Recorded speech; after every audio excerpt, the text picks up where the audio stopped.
Conversing is produced and distributed in partnership with Comment Magazine and Fuller Seminary.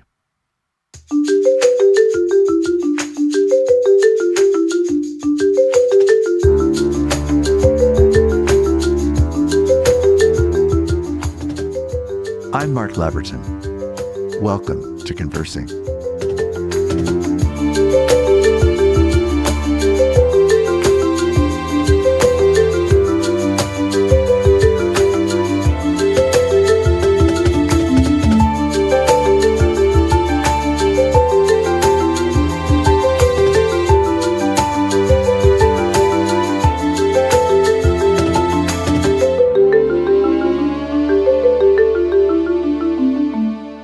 It's really a personal joy to me today to welcome Dr. Corey Widmer as our guest on Conversing. Corey is the lead pastor of Third Church in Richmond, Virginia.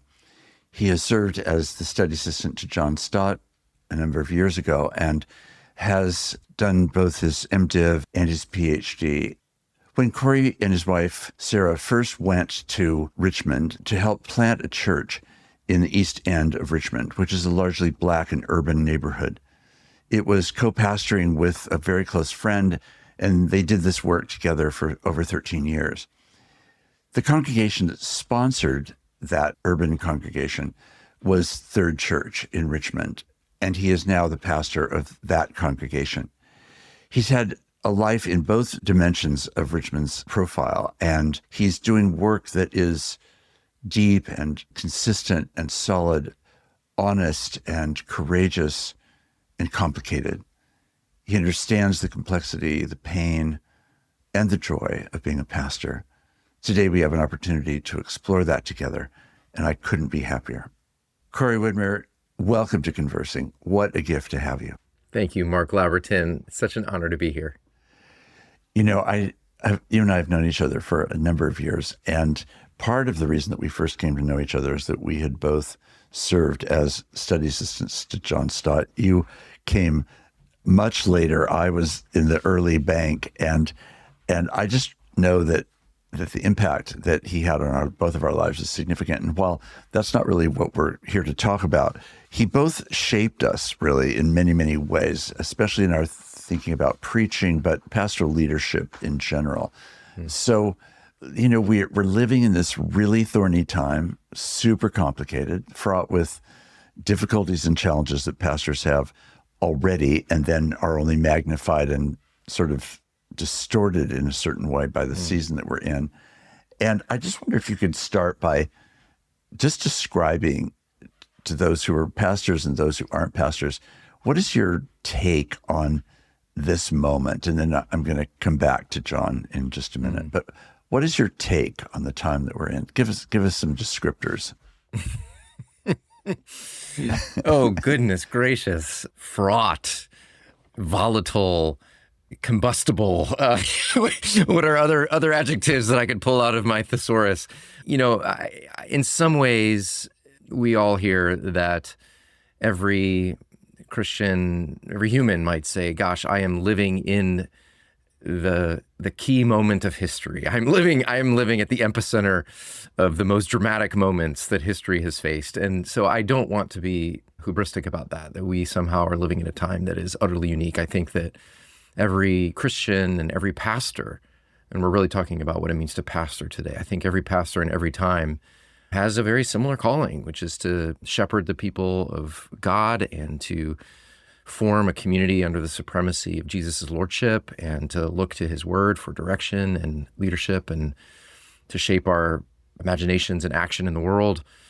And so in that sense, our time is like every other time. But I do think that there are some particular things that make this particular time unique, especially in the history of United States and American democracy, that especially in the way that the Christian message continues to be used in ways that feel antithetical to the way of Jesus and to the traditional ethic of Jesus. That feels particularly distressing, and I think does create unusual pressures on the pastor and complicated questions for the pastor as she or he gets up in the pulpit week by week. Yes. You know, I think one of the things that I often ask myself as a question, both physically and metaphysically is where am I?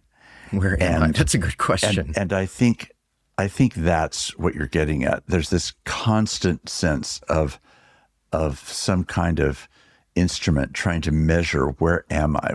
What is happening? Where do I take my bearings? How do I find my voice? How do I speak in a way that's going to matter? How do I connect with people? How do I enter into where everyone is? Because I'm every bit is in the midst of it like anyone else is. I'm not in any way different from anyone else. And then I have a particular vocation that you and I share of being a pastor, which does, not by its role, but by its actual function, it means the question of where am I has to be calibrated, it seems to me, even more finely, because there's so much seen and unseen information about, quote, where we are. Yeah. So which is, I think, one thing that also makes our calling. I think some people sometimes ask me, what's the difference between preaching and teaching, or the difference between being a pastor or a professor? And I do feel like that is one unique quality that makes our vocation distinct, is that question of where am I? You know, our mentor, John Stott, used to always say that we're bridge builders. You know, we take the ancient text and we build bridge to the modern world. I mean, it's a little bit of a modernistic way of understanding biblical interpretation, exegesis. And yet the truth of that is that we are always asking, what does it mean to have this word in this world at this particular moment? And we can't ever just be content with exegeting the text. We always have to ask, what does it mean? And how does it land? And what is the impact? And how does it form the people of God for the world that they're walking out into tomorrow morning? And so I do think that's one of the things that makes our calling unique. As well as how is the text being allowed to exegete us? Yes. And I think all of those factors are so key. I want people to understand the particularity of your location. Richmond, Virginia, where you pastor, is not a neutral zone. No.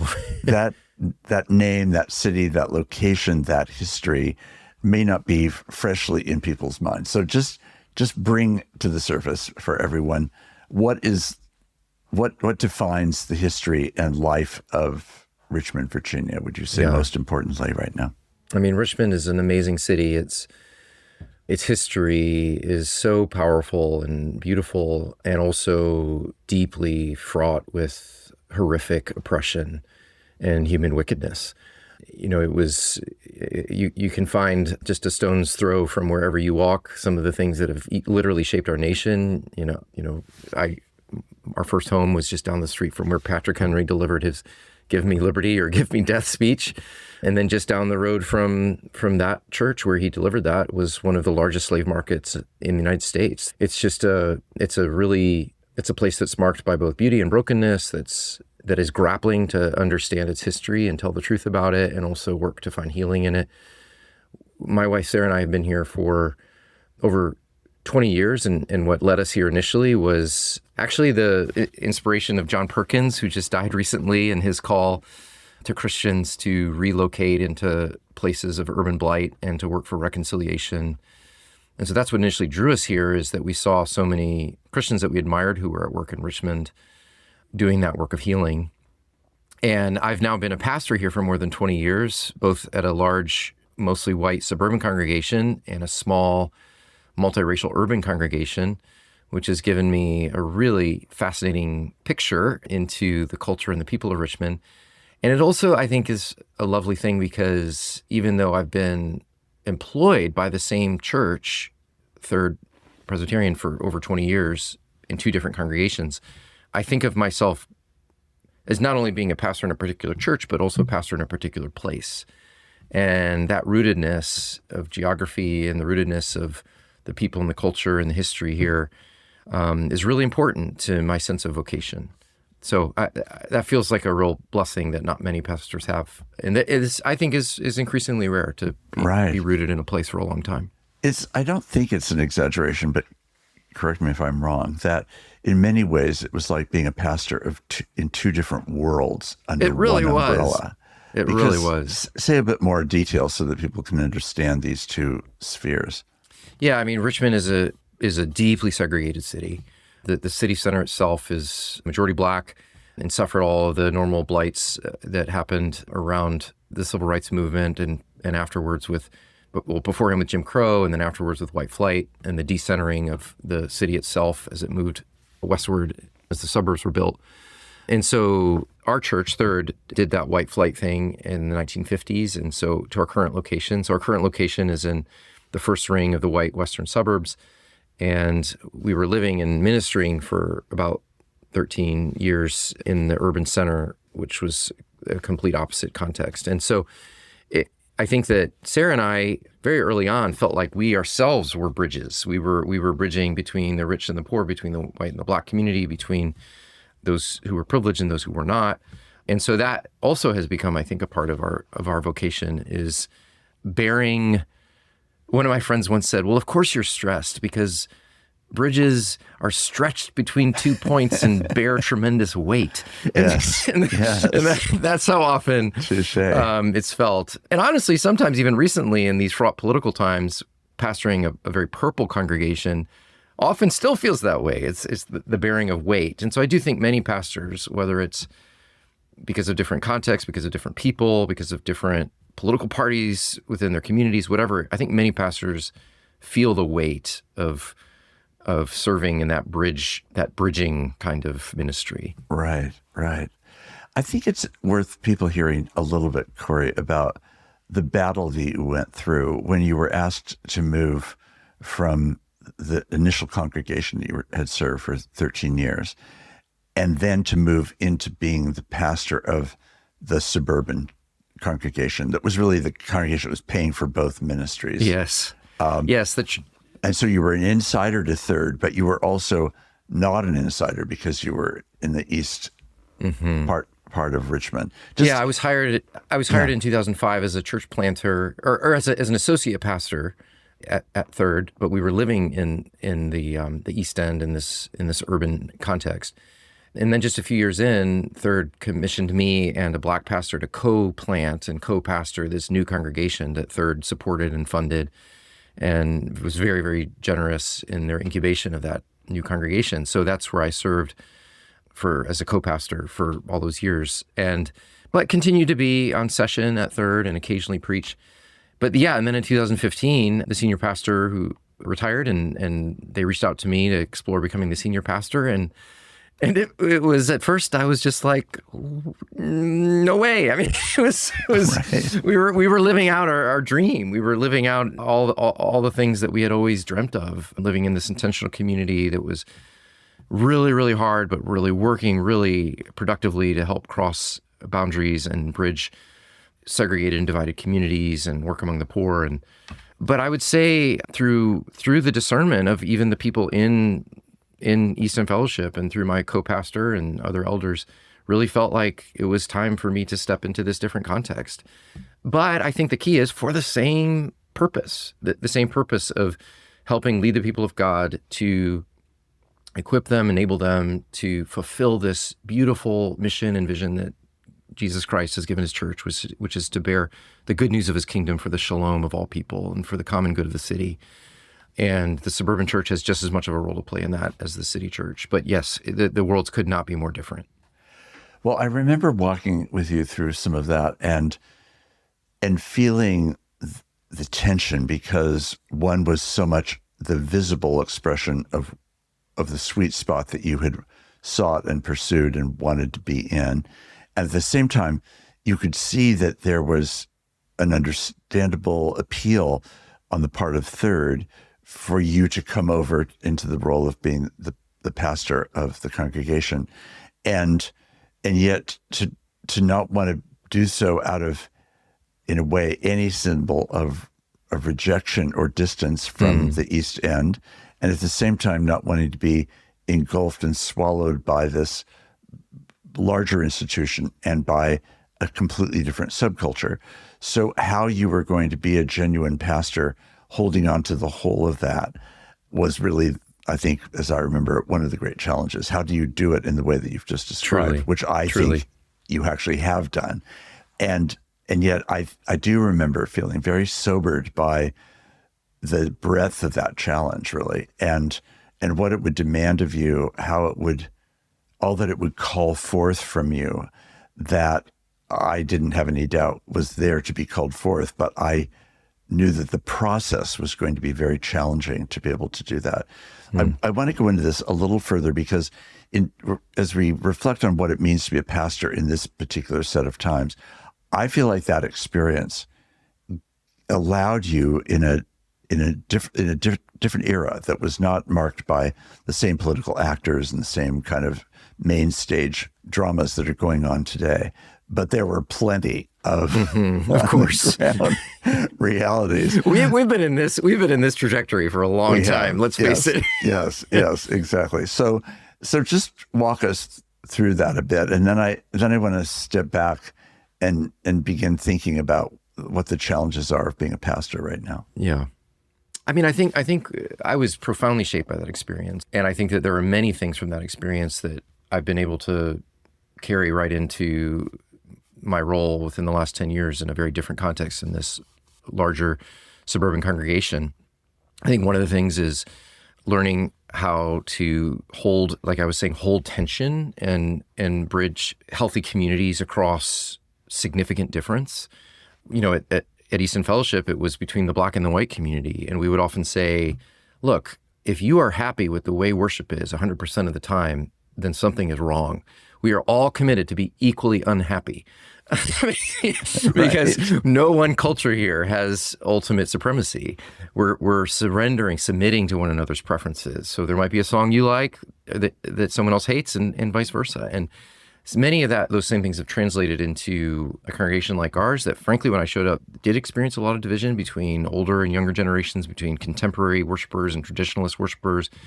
And then ultimately, over time, as our political fracturing and our society has opened up, those same polarizations have opened up within our own congregation. And so it's required, I think, tremendous leadership to be able to hold those tensions together and to be able to bridge the kind of political polarities that exist within churches like ours, where there's just not a uniformity of ideological vision.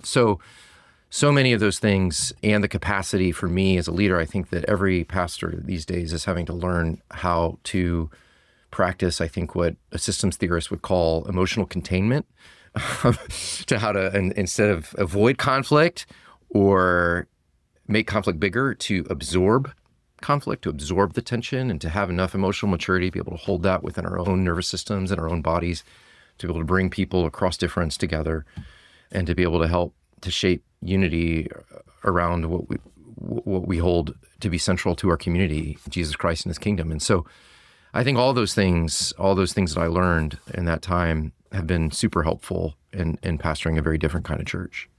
And it also gave the congregation an opportunity to have in a certain way, an on-ramp to these still more bracing winds, so that they could see you could see them. You had, in a way, practice at standing and loving one another at close range, which is always much different than from a distance. And you've done that with honesty. I think there's so many things about your pastoral leadership that I've admired, but one of them is your honesty and your relentlessness in expressing honesty humbly, which is a combination that's essential, I would argue, and unfortunately not all that common. So the fact that you are as honest as you have been about your own convictions, your own persuasion, your own interpretation, the meaning of your faith, the significance and implications of the faith, yet you've held that with a genuine humility that allows you to be courageous on the one hand, to be teachable, and nevertheless to be bold. So that's, again, well, I appreciate you saying that, Mark. I really do. I don't think that's true of me. I think I think I'm terrified of conflict. I'm insecure. I'm prone to anxiety and depression. I mean, yes. I don't think you've seen the true me, Mark. I've seen that, which is only just. I will say, I have learned those things. You know, we were talking earlier in the day before we started the recording about what happened in 2021 after the murder of George Floyd, and in Richmond, as you can imagine, being the capital Confederacy, having more Confederate monuments than any city in the country, our city exploded. And so that was not a moment where to be a faithful pastor in that moment was not to stick your fingers in your ears and just preach the text without any reference to what was going on around us. It had to speak. It had to address how does the kingdom of Jesus address what is happening in this moment in our own city. And so I attempted to do that faithfully, and I took some risks. And I was probably more bold than I had been before, especially about speaking about institutional racism and the way that the history of oppression in our city impacts the world that we live in today, and the world especially as white people that we inhabit. And I guess I just thought that if I just explained this well enough, that everyone would agree. Yes. Be the calm, cool, collected, and rational person. And I worked so hard. I was so clear. I'll lay out the case. I did video lecture. It was during COVID, so I did video lectures, and I did sermons, and I posted resource pages, and I just gave the most reasoned, biblical, gospel-centered, theological defense of racial justice. And anyway, but it was a terrible conflict. We had a terrible conflict in our church, and I felt profoundly misunderstood, and I felt like a failure because I thought that success meant handling difficult things without any conflict. And I realized out of that experience that that is an impossibility. You cannot be a pastor and avoid conflict. It is in fact a continuous element of pastoral ministry, much to my chagrin. And I realized that what I could best do in that moment is to actually continue to ask for help from the Lord to be faithful and true to my convictions while being deeply emotionally connected to my people, even when they may have thought I was the enemy. So that was a really hard time, but I think it was a time that taught me about the importance of this balance of both compassion and conviction, and being able to be courageous, yet also be deeply empathetic and emotionally connected to your people. Yes.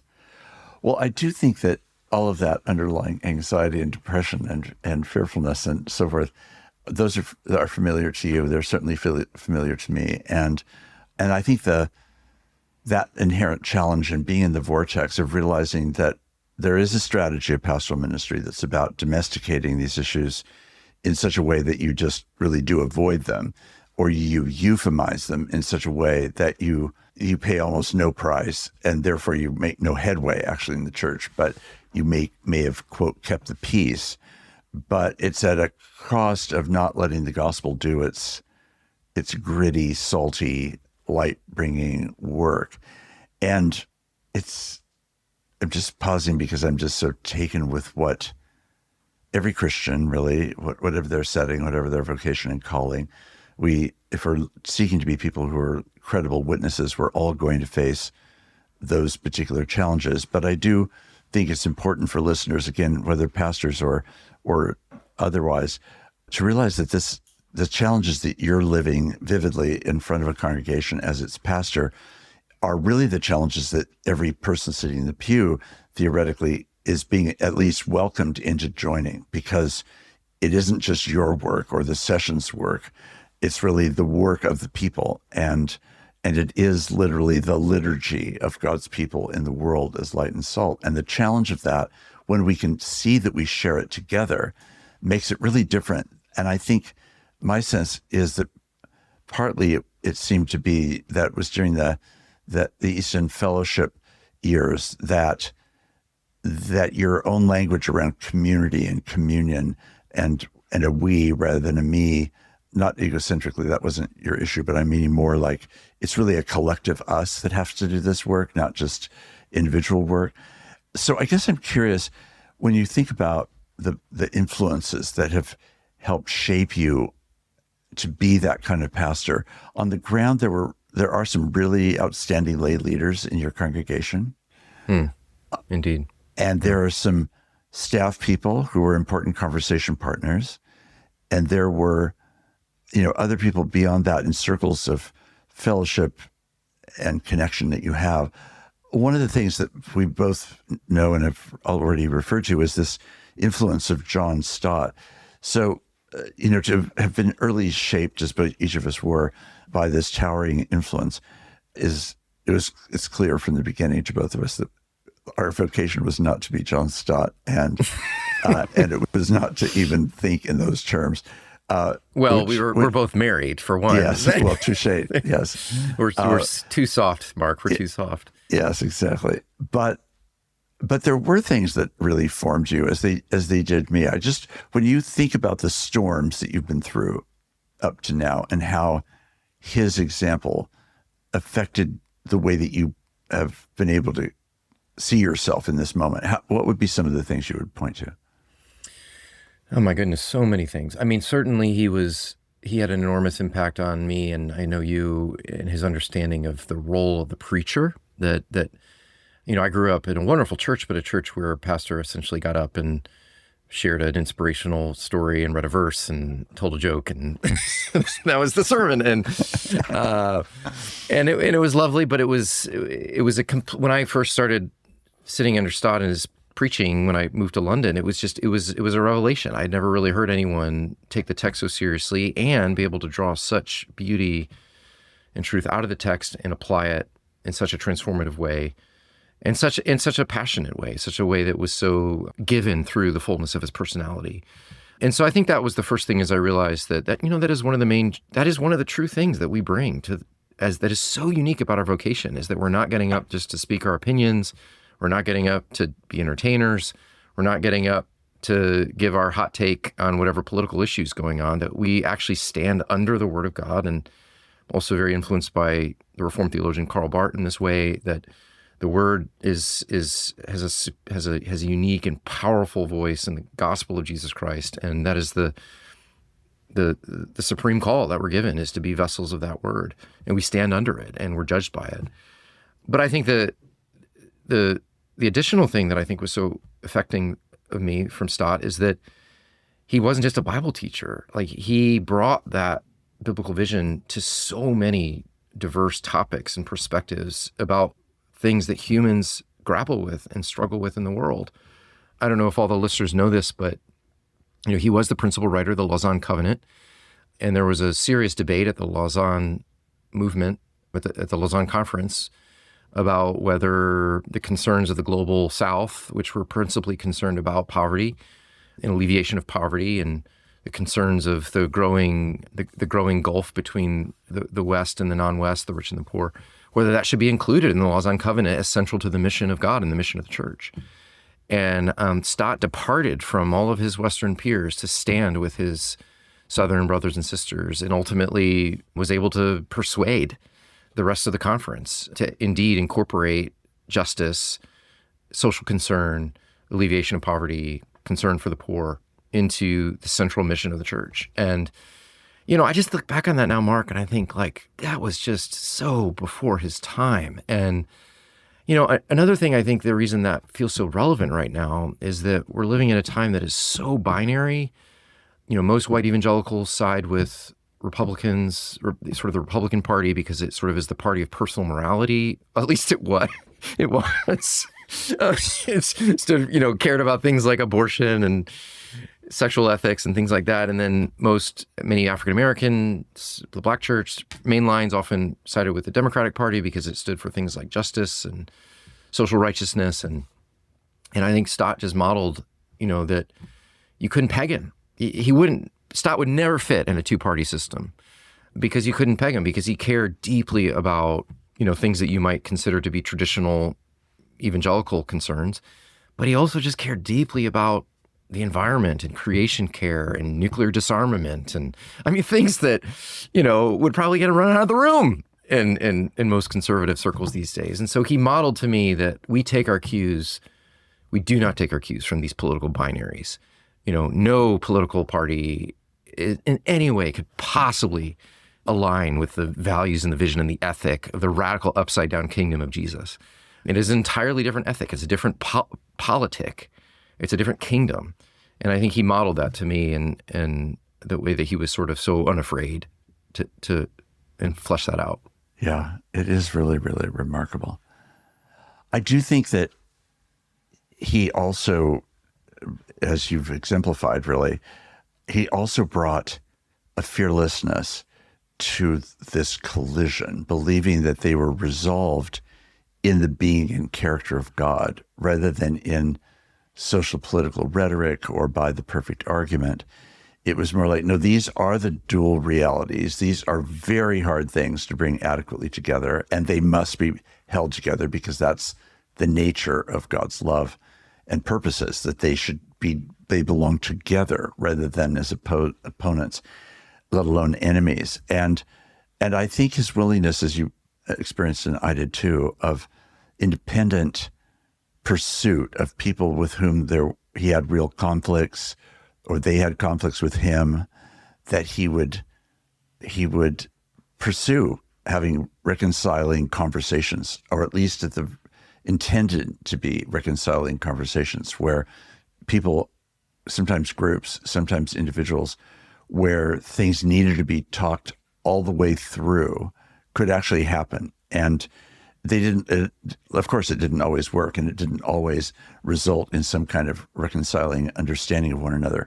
But it also showed, I think, you and I at an early stage, you and me, I should correct my English, which he would do if he was here. Yes, he would correct your grammar. Yes, you and me, Mark, not you and I. Okay, so you and me, and the influence of then realizing that these categories that I think sometimes we're not even quite convinced exist are actually space that as pastors we have permission and I think a vocation to step into. Yeah. And partly because of our role to help create something that literally might not exist otherwise. I think, for example, of the recent action you've taken along with many others in Richmond in drawing together a very wide cross-section of people to come together around immigration concerns and ICE-related concerns, and to make, a strong Richmond statement about the implications of all that was going on. We'll have the link in the show notes so that people can see what has emerged out of that. But that would be an example of asserting into a space that doesn't seem to exist, the possibility of a conversation that's desperately needed. That's a beautiful witness to the challenge. Corey, let's go back to the role of preaching, because certainly in John's case, one of his main gifts was really a call to preach and teach, and he did do it in the way that you're describing. So when you think now, it's an average Sunday, we're in Lent right now as we record this, we're coming toward Holy Week. We are allowing the meaning of Lent to now be seen as every generation and moment has to see that moment through the Lenten activities. What is preaching in this Lent like for you right now? What's happening for you? Yeah.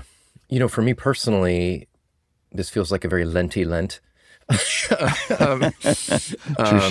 Because there is so much to feel grief over, and so much to lament, and so many things that cause us to cry out to God for help and for mercy and direction. I think one of the things that I've been coming back to again and again is the journey that we follow Jesus on in Lent, this journey to the cross, this deep commitment he has to go the way of suffering, and the fact that no one around him, even especially those closest to him, understands what he is doing. The more he talks about his death, the more they talk about their own greatness, the more they talk about their own supremacy, the more he talks about downward mobility, the more they talk about upward mobility, and that ultimately he dies a slave's death, and that this way of cruciformity is the way of victory, is the way of triumph. Self-giving love, the cruciform way, is the way to life. And then he says to his followers, if anyone has come after me, take up their cross and follow. And so to me, that exposes in such a dramatic way, especially in this moment, I just believe that so many Christian people who are good-hearted and who I believe probably love the Lord, and I'm not judging any motives, but who I think out of our fear and out of our anxiety and out of our concern about what's happening in the culture are tending to turn to methods and methodologies and human leaders and political platforms and ideologies that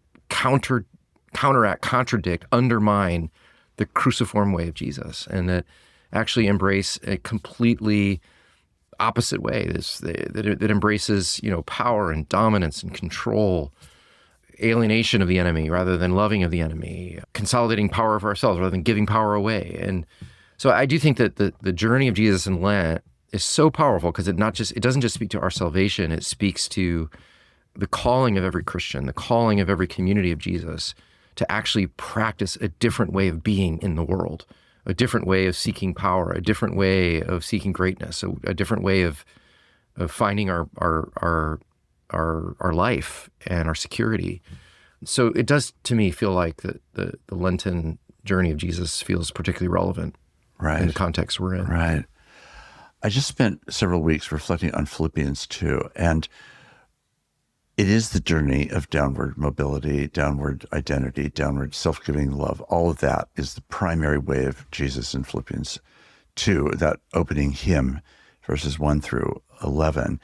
And it was a very slow period of reflection for me. And I would take just a fragment of the phrase and spend several days just thinking about that one phrase. And it continues to be so true, as you've beautifully pointed out, that this process of internalizing the otherness to which we're called, as opposed to the instinct, which is to get Jesus to conform to what we already want to do, or however we prioritize our life, or whatever sociology we've been born into, or whatever political identity we may have taken up. And it's all about conforming Jesus to that, rather than, as you've said, the exact opposite. Like, how do I allow my life to actually be conformed to Jesus, not to be conformed to these other narratives and values? And I do think we're in a period,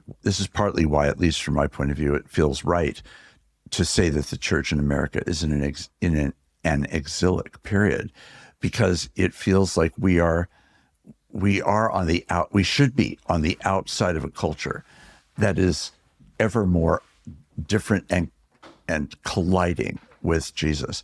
Not because the church has ever been perfect or ever will be perfect this side of glory. I'm not trying to make that sort of idealized argument. I'm just saying we can orient the thing to which we're aiming, seeking, and we can also lose that orientation and yield to the other forces that are at play. Yeah, I mean, I 100% agree. I mean, I think that Jesus is so clear that, he says it so clear to his disciples. He embodies it himself, that there is no victory without cruciformity. There is no authority without kenosis, without self-emptying. And I think that I was really impacted by James Davison Hunter's recent book on the unraveling of democracy. And it's interesting because he talks about how there's just been this slide since the 1960s where there has been erosion of any sort of common social and moral center to our society. And as a result, these authoritarianisms have risen up, where rather than relying on persuasion or compromise or a democratic process, we've increasingly relied on power, whether it's power on the right or power on the left. And it's resulted in these distortions of our politics in which it's a zero-sum game. And it's if I give an inch, then I'm giving over to the enemy. And I just unfortunately feel like that there's so many Christians where we have just succumbed to that. And I think you're right. I think that the faithful way would be to step out of that system entirely and to say that we are actually going a different way. We are rejecting the way of dominance, because at the heart of the universe is not power. At the heart of the universe is communion, is love, is the triune God of love who invites us into communion with God's self, and that this is the meaning of life, is not power but love. And I think we would step out of it rather than get sucked into it and join those power play games. So it's a very serious time for the church, I think, to do some. I think we're living in an extraordinary moral and spiritual crisis that we will either look back and say the American church was an accomplice, or the American church was a prophet. And I'm not clear which it's going to be at this point. Yeah, right. Corey, we both know that there is a classic paradigm that the church and pastors should imitate the kind of the three offices of Jesus as one who is a prophet and a priest and a king. I wonder if you could just unpack those three things and why it is that some reflection and application of those categories might be relevant to the moment that we're in. Yeah, this has been a really helpful frame for me, of course, and it's very reformed. I appreciate you bringing that up. And of course, we're not Jesus Christ. We are not the embodiment of the threefold office of Jesus. And yet I think that the pastoral role is meant to reflect that threefold office. And I often think about that when I approach a sermon, when I approach the pulpit. I think when we think about the kingly dimension, we think about the way that the preacher points people to the reign of Christ, how this new way of Jesus is meant to be manifested in the world in material ways, in the way that we embody life in our neighborhoods, our families, our jobs, our vocations, our politics. I think that kingly way is most supremely described in Jesus' Sermon on the Mount, which he sees as the fulfillment of the Torah. And so I think that more than ever, we need to take the Sermon on the Mount like really, really seriously and like read it like every week and memorize it. And so I think that part of the preachers were calling people to live under the reign of Jesus. But then there's the priestly dimension, which I think really speaks to the compassion of Jesus. I think that people come, every pastor knows that every week you've got people in your pews who are wounded and anxious and weary and beaten up and terribly afraid and have marriages that are falling apart and kids that they don't know what to do with and fearful about the world. And I think that part of the pastor's role is to point people continuously to the compassionate presence of Jesus and the consolation that the gospel brings in their wounds. And then there's the prophetic dimension that we are called to help people see how the patterns of the world and the pressures that we're under often run completely counter to the way of Jesus. I think that's some of what we've been talking about for the last 10 minutes. I think it means sometimes we have to be very bold about naming the cultural distortions and the idolatries, whether it's power or fear or Christian nationalism or racism or consumerism or ideological certainty or all the things that we become captive to, or even wealth and defining what it means to be human apart from God. So I just think that as a pastor, I try to hold that frame, that trinity of roles together, because I think there have been times where I have mostly been priestly, which is fine. But I think when you're just focused on priestly, you can become overly therapeutic and everyone just comes to have their weekly therapy session. I think other preachers tend to be very kingly, where it's just all moral instruction and it becomes very like heavy and burdensome. And then I know preachers who are just pure prophet, and every week they're poor sheep come out licking their wounds after being denounced for 30 minutes. And so I just think that the pastoral and preaching task is to hold them in tension and obviously some texts are speak more to the others, but yeah, I'm always trying to keep those in mind. And I think that's important, especially in this time, because there are some times recently where I have been more prophetic, because I think that this time maybe does. I think pastors today do often need to exercise a renewed prophetic clarity than maybe we have had to in the past, because I think there are so many ways that we see the Christian message being distorted and embodied in ways that are antithetical to Jesus. And yet, people are still hurting. And we still have our people who are just like figuring out what to do with their teenage son who's, self-harming. I mean, those are our people, and we can't ever lose that part of our vocation. And I love that about pastoral ministry, is that it has to hold so many of these tensions together. Well, I sometimes think of them as sort of three tent pegs, where the whole of pastoral ministry exists under the shelter of and provocation of Jesus's example in those three dimensions. And I do think we should claim the particular vocation that God may have given us, which may fall primarily in one of those three areas. But at the same time, I don't think it's ever to the exclusion of the other elements. And therefore, they may not be exactly equal, as though you just apportion, a third in each direction, but more that they are integrated together to me, when a person that is prophetic is also deeply compassionate, that's really transformative about indeed. how to receive their prophetic word, right? Than just sort of the condemning of culture or church or whatever it might be, which is not even a fair understanding of what being prophetic means, but that's often how it gets reduced. Yeah, So, that's so good. And I think you're right, too, that depending on the pastor's personality, you will always tend to be more comfortable in one of those spaces. I just tend to be more a person that just drifts more into the priestly space probably because of my own wounds. I'm a person with, as one therapist once said to me, you have a complicated emotional life. thank you for that blessing, oh therapist. Thank you, yes, for clarifying And so that. because of that, I tend to be very, I tend to, my heart goes out to people who struggle with the fragility of the human experience and the angst that it brings. And so it is a stretch for me to be prophetic. And so I've had to really push myself in these times to say that there are times when these things must be named. The lordship of Jesus requires it. Right. But I do find it a beauty, actually, that you would say it that way, because I do think it's probably true that you may be more priestly than prophetic, let's say. But from where I sit and watch what God has given you as grace, I think, to be able to press into the more prophetic elements is striking enough that I would use it as one of the main descriptors of your preaching, and I think of your life, frankly. But I appreciate that you've said it in the context that you have. But I think it's a witness to how far God has taken you. That it's not just about settling into the thing that you find the most natural, but doing the thing that you genuinely believe, despite an inclination, perhaps it's different.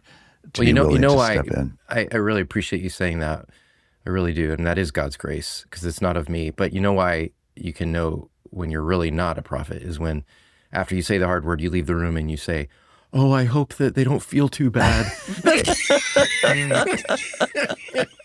I hope they still like me. Touche, yes. And that's when I have to do the hard work. Totally. Yeah. So yes, it's all grace. Emotional complexity requires emotional regulation. So. Yes. Yeah, I hear you. Totally. Corey, when you think about pastors and the discouragement that many pastors feel these days, and the bewilderment, the sense of being under attack by their congregations, or by at least percentages within their congregations, or feeling pressed upon to take a certain political posture, I know that you've adopted many different forms of communication, not just the pulpit, but other ways that you've encouraged people to think, to read, to engage. Just talk a little bit about the beyond the pulpit context in which this threefold ministry can be carried out. Yeah. Well, and I will speak to that. I do want to say, I mean, it probably would be worth either talking here or another time or with someone else about I do think that many pastors are in crisis right now. And I think that a recent Burnout statistic showed that more than 33% of pastors would take another job if they could. So many are burned out. It's just a very hard time to be a pastor, and because of all those complicated pressures that you've named. So I do think that there are all sorts of different resources that are available to pastors that I've drawn from myself, including therapy. But yeah, one thing, getting to your question, I think one thing that that has brought consolation to me is that I do think that the pulpit is a really important tool. I mean, it is one of the main things that we're called to be, is people who are inhabiting the pulpit for the specific purpose of proclaiming the gospel through the faithful exposition of Scripture. I'm a bit of a traditionalist in that way. I do think that we're called, that doesn't mean that we just stay in the text, as we've talked about in this conversation. We're called to apply the text, to embody the text, to show how the text is forming and reading us and sending us and equipping us, empowering us to the real things that we're dealing with in the world. However, the pulpit is not our only tool. I write a weekly pastoral letter that goes out on Thursdays to the congregation that sometimes will talk about something that I said in the sermon. Sometimes we'll address, recently when we invaded Iran, I knew that was on everybody's mind. And so I addressed it in the pastoral letter and gave some ways that we might think about it and ways that we might pray. So things, I think we have an opportunity sometimes as pastors to address things that we might not be able to talk in detail about in the pulpit. I think most churches offer teaching classes or teaching forums or classes as an opportunity to be able to go in detail. So just before the 2024 election, for example, we had an 8-week class on being faithful as a Christian in the midst of a contentious political election. And I was able to teach to be one of the main teachers for that, and it enabled me to go into great detail about even my own theology of political engagement in ways that I couldn't do in the pulpit. And then I think, written reflections, sometimes I'll write articles or blog posts or write a post that maybe specifically addresses what is Christian nationalism and how do we understand what that means. And we hear this word thrown around all the time, but what does it actually mean? I think an issue like that you wouldn't probably preach a whole sermon about that, but it would be a good thing to address. So I think that pastors, especially in these days with how capacious the opportunities are around different media, it's a really good way for us to think creatively about how we can formation can be a holistic and comprehensive experience and not just be concentrated in the pulpit. Right. I think it also provides lots of avenues then for more oxygen than sometimes the pulpit itself provides, so that people can have an opportunity to engage, debate, question, etc., in a way that the unidirectional character or experience for many people of preaching, which is not, I think, typically the preacher's experience, but from the congregation's experience of preaching, it can often feel very unidirectional. But where teaching a class, writing an article, etc., creates an opportunity for something that is really much, much bigger and more complex. I mean, I remember often thinking the more complicated and charged a given topic may be, the more I was likely to want to either do it first in a class or to say whatever I thought I needed to say that was appropriate to the pulpit, which I think for me meant being more boundaried by an exposition of the text that we were looking at. But for the wider conversation to say, now, I know that there are complexities about what I've just been preaching about, and so therefore I'm happy to meet right after this service for an open discussion of whatever it was. That's great. Or that we're going to have a class, or that I've written more about this for your reflection, etc. Because I do think part of what causes congregations to blow up is that there isn't enough oxygen flowing, and everyone feels no one wants to be cornered. Everyone can end up feeling like they're being cornered, and then they can't engage, right? Because you've sort of forced them to shut down, and that's never going to work. And I think the pulpit can be used abusively in that way. I mean, it can be used to in a really partisan way where people feel like they're being beholden to a particular narrow application of the scriptures. I think immigration is a great example of what you're talking about, where we happen to be, when all these things were starting to really get a lot of media attention in the fall, we happened to be preaching through the book of Deuteronomy. And so it just so happened that Deuteronomy speaks a lot about the immigrant, the alien, and the stranger. And so that enabled me to do is I was able to say some very clear things from the pulpit about the Christian call to the immigrant, the nature of human dignity, of the stranger, the call to care for the vulnerable. But of course, how those things are carried out in modern policy and policy issues as it relates to immigration is far more complicated. And Christians who are on different sides of the political aisle can actually come to different conclusions based on the same ethic. And so we also were able to have a class where we were able to actually talk about immigration and actually talk about it on a policy level. But that, that's just not something that I should be doing in the pulpit. I shouldn't be talking about immigration policy in the pulpit, but I should be calling people, radically to care for the immigrant, no matter whether they're undocumented or documented or whatever they may be. They are still someone made in the image of God and deserve the utmost dignity, and we treat them as human beings to be loved. So I think that using those different mediums is vital. I want to go back, Corey, to the moment where you said we might discuss this later about the incredible despair that many pastors are experiencing. You're absolutely right that the number of pastors that are in crisis is far greater than I think most people really understand. And so much of it has to do with the texture of the things that we're describing. And in some cases, it's because in their congregation, it has already been a five-alarm fire. And in some cases, they're wanting to stem it from becoming a five-alarm fire. They often feel isolated, alone, unseen, misunderstood, but they also have a strong sense of call to try to bring their congregation through the contention to some clearer place, which doesn't necessarily mean everybody's in agreement, but to a stronger place of communion on the other end, not just a place of declaration and division. As you read things like the Barna study that you referred to and so forth, what stands out to you that you might have expected or that you might be surprised by about the cause of these concerns? Yeah. Nothing surprised me because I've experienced all of these things myself.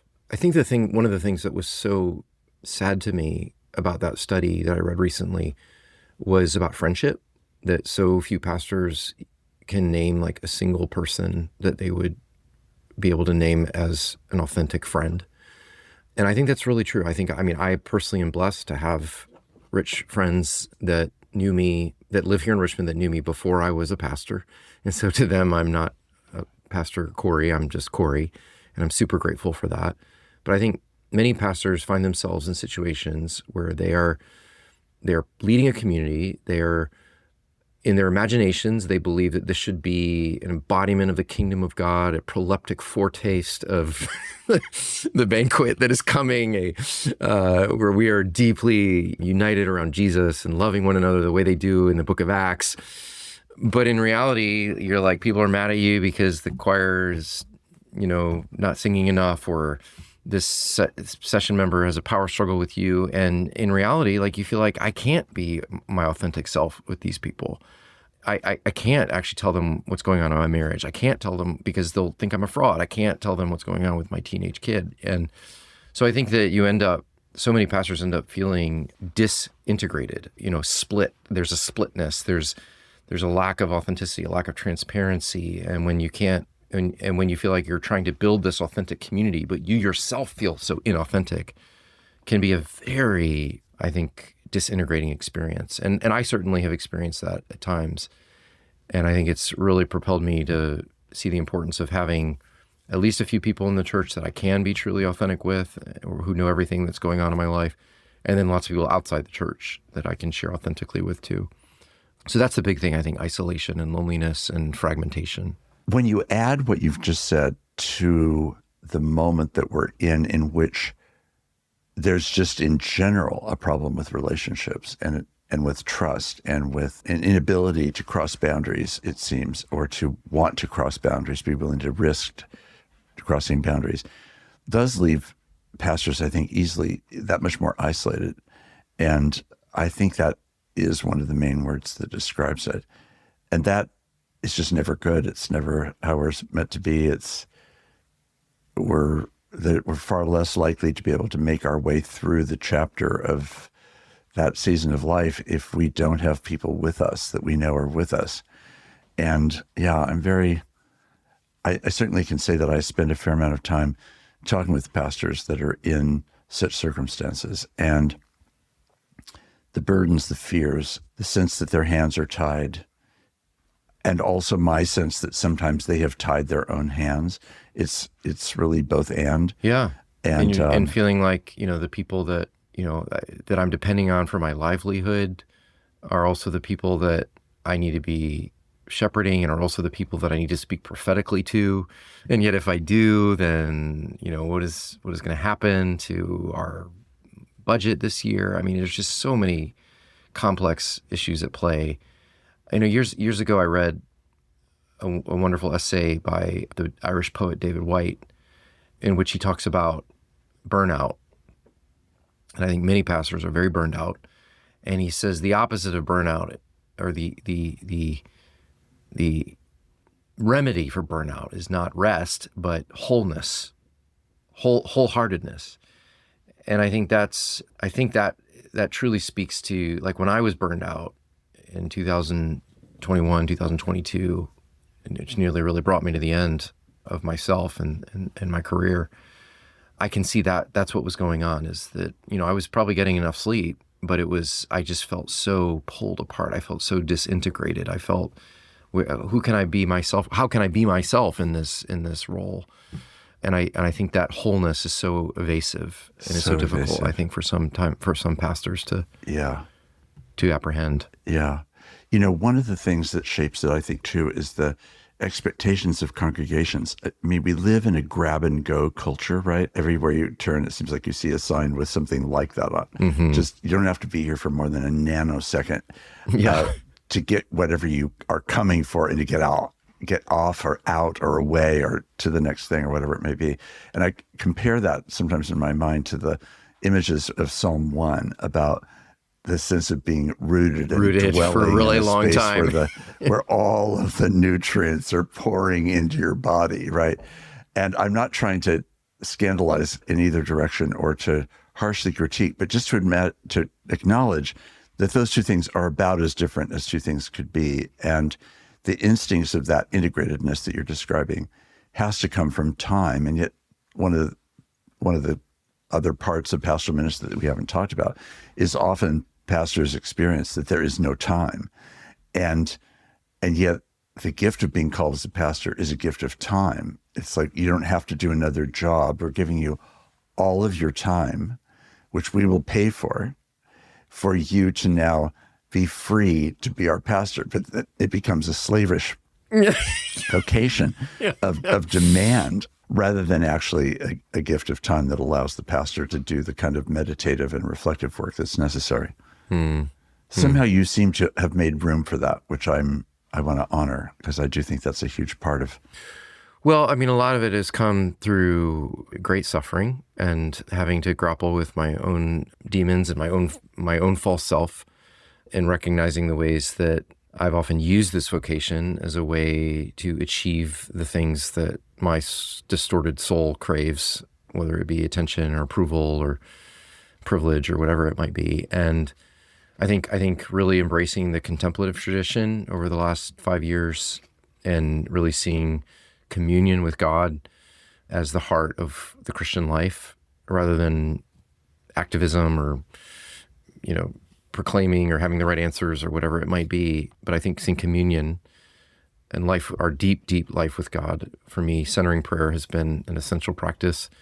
Silence and learning to be present and to hear and be present in that voice of love. So, but it just took a lot of bumps and bruises to get to the point where I realized that was what was missing in my life was that rootedness that you're talking about, that rootedness in the communion that is always there, but I often am not tuned into it. Right. Corey, you've given us so much to be nourished by today in this conversation, and I do pray for you, as you know, and I will continue to do so. And as we finish, I just want to acknowledge, particularly to pastors who may be listening to this, how much empathy I think both Corey and I have for the vocation that we share together, and we have to carry it out in wildly different local settings. But we share a lot of the burden and the dynamics that we've tried to at least briefly talk about today. And that certainly as I finish this call, I'm praying for any pastors who eventually hear this, for people in congregations who have pastors who might be able to encourage your pastor in this time rather than to necessarily make more demands on them. And also that in this Lent together as a community, that we can continue to walk more deeply into this Lenten season in all of its Lentaniness, as you said, and to arrive at Easter not as a one-shot moment, a grab and go on Easter for hope, but a living into what the liturgical calendar calls Eastertide. So may it be so for you, Corey, and for your family, and thank you, Mark, and for you, and for all who are listening, both pastors and others. So, yeah, thanks for the privilege of this conversation.